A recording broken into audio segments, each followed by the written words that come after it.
So when you hear the word colonialism, what comes to mind? Is it always, an invading army, dominant rulers, a really clear-cut story of good versus evil? That picture, that image, it's powerful. And look, it's definitely true for many parts of history. Right. But what if that's just one part of a much, much bigger story, a really complex one? Exactly. It's a framework that, well, it's deeply ingrained, and for good reason sometimes, Hmm. but it can also kind of limit our view, Hmm. stop us seeing the full picture of how people interacted historically. Absolutely. So our mission today is to take a real deep dive into that complexity, the often ambiguous nature of colonialism. We want to pull apart some of those simpler stories. Yeah, and explore these historical encounters using archaeology, using scholarly work that shows some pretty surprising twists and turns, things you might not expect. We've looked at academic texts covering a huge range. I mean, ancient Mesopotamia, right up to modern South Africa. And even a very current article on decolonizing museums. Yes. The goal is to really pull out the crucial insights, isn't it? How power, identity, and even just the stuff people used, material culture, how that shaped encounters over thousands of years. So the big question then is how can understanding all these different forms of colonialism change how you see history, how you see culture, maybe even the institutions around you today?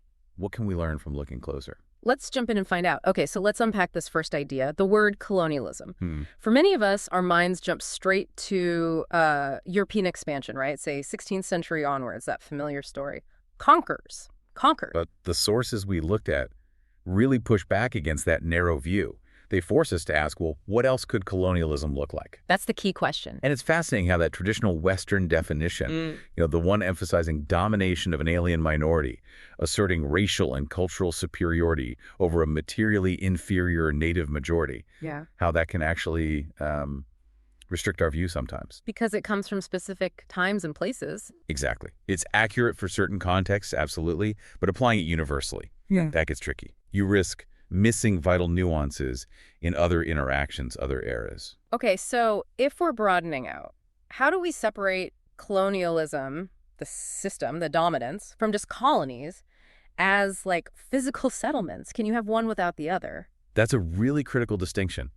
Colonies, the settlements, can exist without that overt top-down dominance we often assumed as colonialism. And how does that work? Well, it leads us to a concept one source calls the trade diaspora model. And this really shakes things up. A trade diaspora model. Okay, that sounds intriguing. Tell me more. What is that exactly, and how does it change the dynamic we normally picture? Right, so imagine merchant groups. They're spatially spread out. They come from one distinct ethnic community, okay? But it. They live within other host communities, but they stay culturally distinct. And they maintain really strong internal links, sort of like a network, to control long-distance trade. So their unique identity is actually key. It's often the very key to their survival and their monopoly on trade. It sets them apart, facilitates trust within the group. So these weren't necessarily conquerors arriving with armies, more like highly organized traders, almost like ancient multinational corporations. That's a great way to put it. Precisely. And this model, it allows for what our sources term colonies without colonialism. Colonies without colonialism. Wow. Yeah, it challenges that idea that dominance is just baked into these kinds of settlements. Instead of sheer force, you're looking at interactions based maybe on mutual benefit, strategic alliances, sometimes even dependence on the local rulers. Okay, example time. Where do we see this? Let's go way back. Mesopotamian Uruk enclaves in Anatolia. We're talking the 4th millennium BC. Whoa, okay. That's ancient. What did that look like on the ground? Well, archaeological sites like Hassanebi, they show distinct Mesopotamian material culture. Things like specific types of pottery, certain building styles, administrative tech like Well, seals. stuff of bureaucracy. Right. And this stuff exists right alongside local Anatolian settlements. But, and this is crucial, there's no clear archaeological sign of direct Mesopotamian domination. No forts, no destruction layers suggesting conquest. So they were there, doing business, but not ruling. It points towards an autonomous trade diaspora, managing its own exchange system. It powerfully shows how economic influence can create a kind of colonization, a foothold, without a single soldier necessarily being involved, without an empire being declared. It completely changes where we look for power dynamics. Okay, so when we're looking at these interactions, especially so far back, material culture, the objects left behind, becomes incredibly important. It's like our main witness. It's the silent narrator, absolutely. But interpreting it isn't always simple, is it? It's like trying to read a language without a dictionary sometimes. It really is, and that raises a huge question. Mm. How do we infer identity, interaction, power from these leftover bits and pieces? Mm. Artifacts aren't just tools or pots. They're often, as one source puts it, symbolic surrogates. Symbolic surrogates, Right. meaning... Meaning they stand in for things. They communicate social relationships, identities, status, and they have polysemy, multiple meanings. So one pot could mean different things to different people or in different contexts. Exactly. Which opens up really rich ways to interpret them, moving us beyond simplistic ideas like one culture just passively taking on another's stuff. Okay, let's make this concrete. Mm. What about the Greeks in Iberia? The sources mention a colonialist agenda there, but often without lots of Greek settlements. How did that work? No big colonies, but still influence. Right. So in places like southeastern Iberia, say 6th to 4th centuries BC, Greek influence was actually profound. You see it in things like stone sculpture and indigenous writing systems that were based on the Greek alphabet, even in some aspects of town planning. But how if they weren't physically there in large numbers? What's crucial is that the indigenous elites who are already used to dealing with foreign traders, like the Phoenicians before the Greeks, they actively selected and, importantly, reconfigured these Greek prestige commodities. So they weren't just copying, they were choosing and adapting. Precisely. They used these Greek styles and goods to boost their own social and political standing. It was strategic. Like historical curators, picking foreign elements to enhance their own power, playing a kind of geopolitical game. That's a brilliant analogy. You see these impressive tomb sculptures imitating Greek styles, local scripts adopting the Greek alphabet for trade records, native princes even hiring Greek architects for fancy fortified trade centers, like one called the Piccola. Oh, wow. They even Hellenized the landscape, associating Greek heroes with local spots. So the Iberians weren't passive, they were active agents, shaping the colonial influence to fit their own needs. It makes the whole interaction far more complex than just influence equals domination. Okay, from that active curation in Iberia, let's switch gears. West African coast, Huida and Dahomey, 17th to 19th centuries. This sounds like a really different dynamic, almost a reversal of power. It's a fantastic contrast, yeah. This region gives us, as one text says, a useful cautionary tale against just assuming modern colonial power structures existed in earlier times. How so?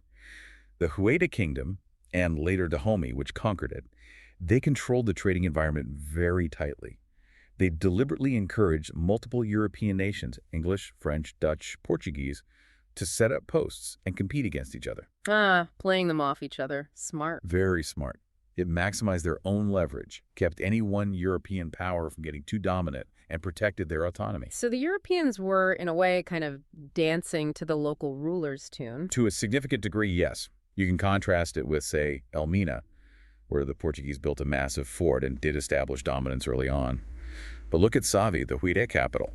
European traders were actually incorporated into the royal palace complex there. Inside the palace. That definitely suggests local control. Absolutely. Later, in Dahomey and Huida, the Europeans were initially kept quite separate in fortified warehouses again, a deliberate strategy by Dahomey to manage and control their presence. What about culturally? Did European styles take over? Architecturally, there's almost no European impact on the traditional African buildings in Huida until the mid-19th century.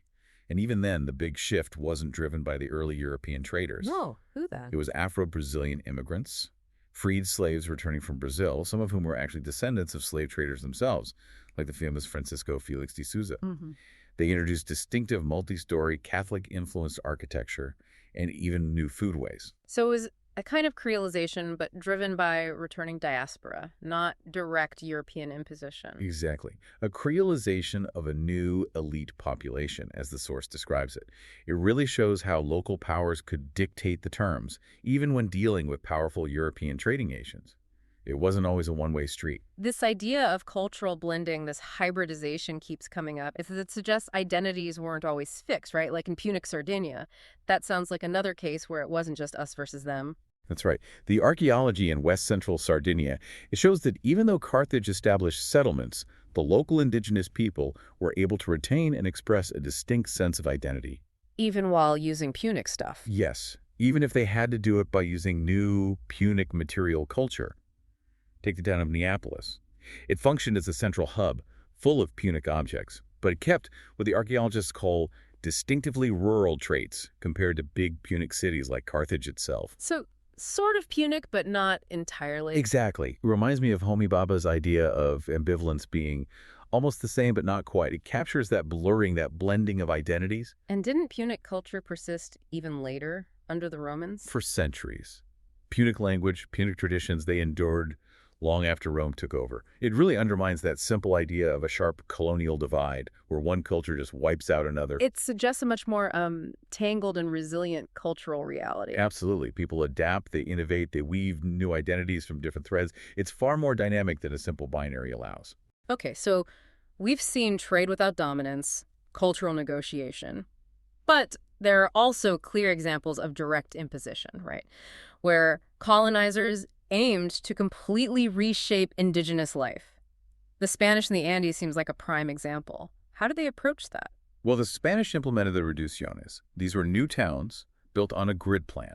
And the explicit goal, stated outright, was to bring indigenous peoples to human civility and the Holy Catholic faith. So a total transformation project. It was a systematic attempt to change everything, their sense of space, their daily actions, even how they saw themselves, their subjectivity. Imagine having your entire world literally rearranged around you. That sounds incredibly invasive. What tools do they use for this wholesale transformation? Several key things. First, language. Quechua was reduced. That's the term they used based on Latin grammar. It made it writable, knowable to the Spanish. So standardizing it, but on their terms. Exactly. It elevated it in one sense, but also put it firmly under Spanish control. Then, the physical space itself. That grid plan for the towns. It was seen as a visual manifestation of divine rational order, deliberately set against what the Spanish saw as the chaos of existing indigenous settlements. The central plaza became key, a symbol of heavenly order, but also state discipline. Sometimes they even put the gallows there, like in Lima. Wow. Order and control side by side. And they went right down to the level of family.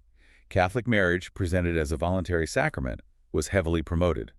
They even used diagrams to explain the complex European rules about who couldn't marry whom consanguinity. Diagrams for marriage rules. Yes. These rituals, performed in the new churches at the center of these grid towns, aimed to standardize diverse pre-Hispanic social practices, tying individuals to the community through a Christian framework.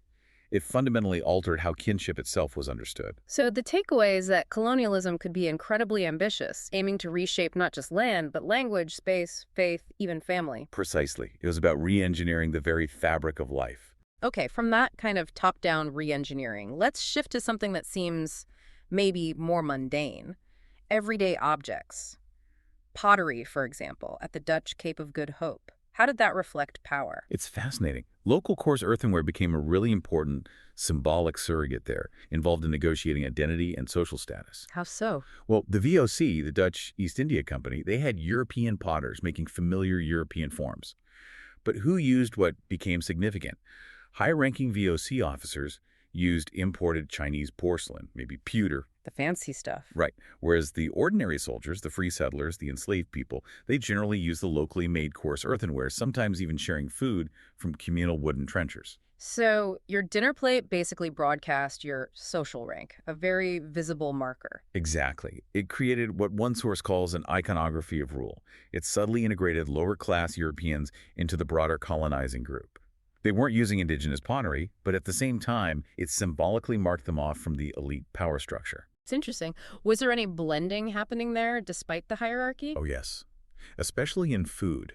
You see this ongoing cultural creolization, Indonesian ingredients being used with European ones, rice boiled in European-style pots, things like et-jar relishes, curries appearing.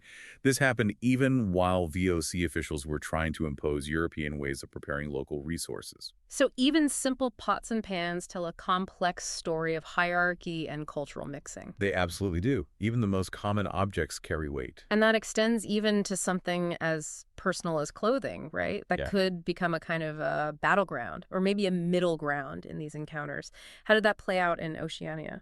Definitely. Christian missionaries, particularly in places like Samoa and Tahiti, they really focused on changing how native people presented themselves through dress. Why? What was the goal? Modesty, primarily, according to European standards.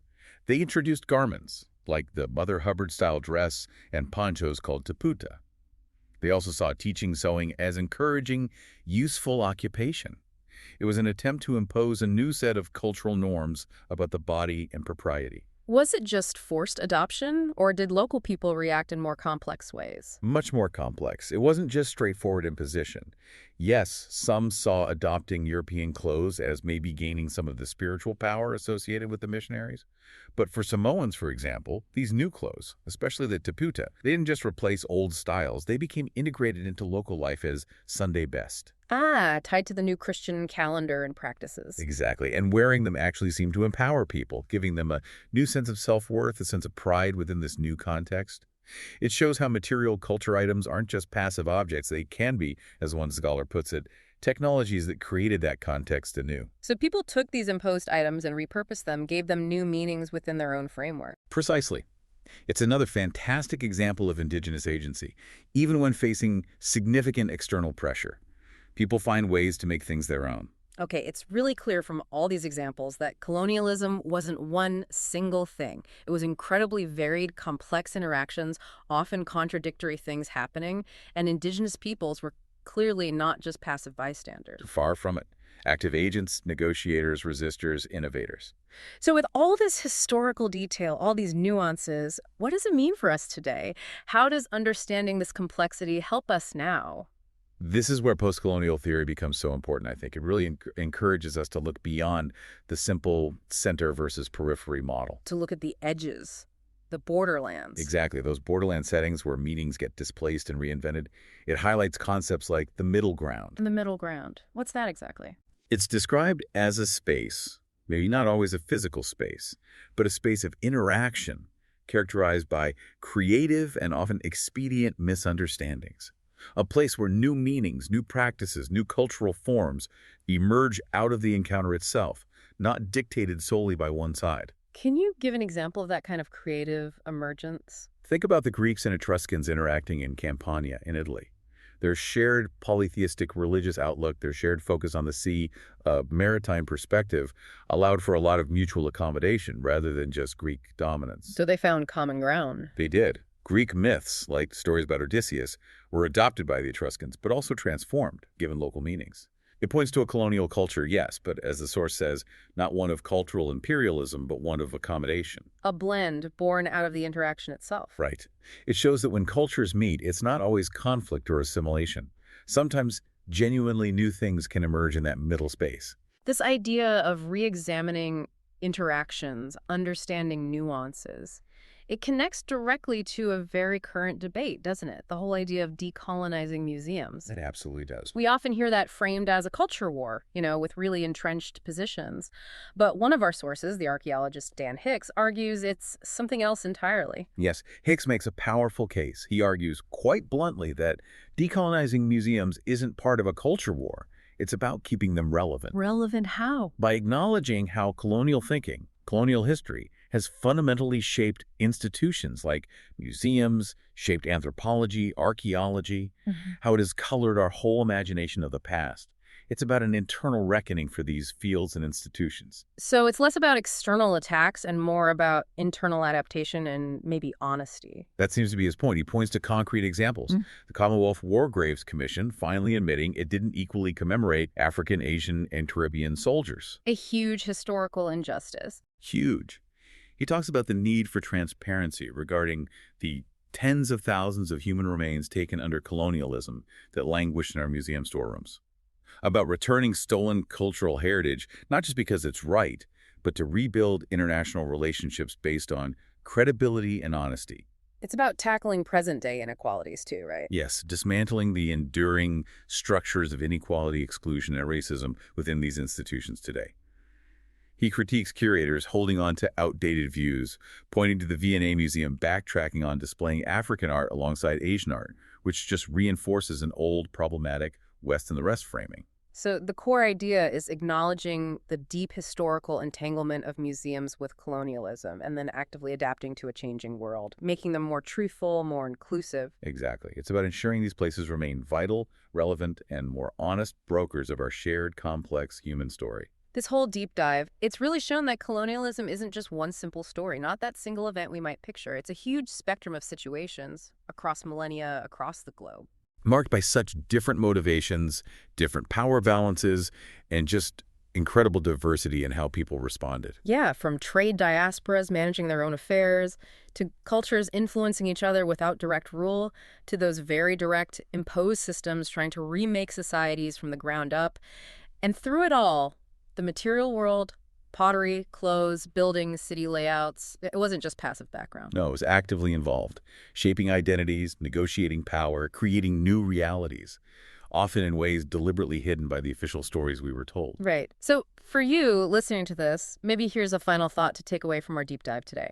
If material culture, just ordinary stuff, buildings, spaces, was so central to the transformative work of colonialism and to how people negotiated their identities back then. What does that tell us about the power of the objects and environments around us right now? Exactly. How do the things we use, the spaces we live in, the cities we navigate, how do they continue to define who we are today? Maybe in ways we don't even consciously notice. What subtle messages about power, identity, and belonging are embedded in our modern world? Makes you wonder, doesn't it?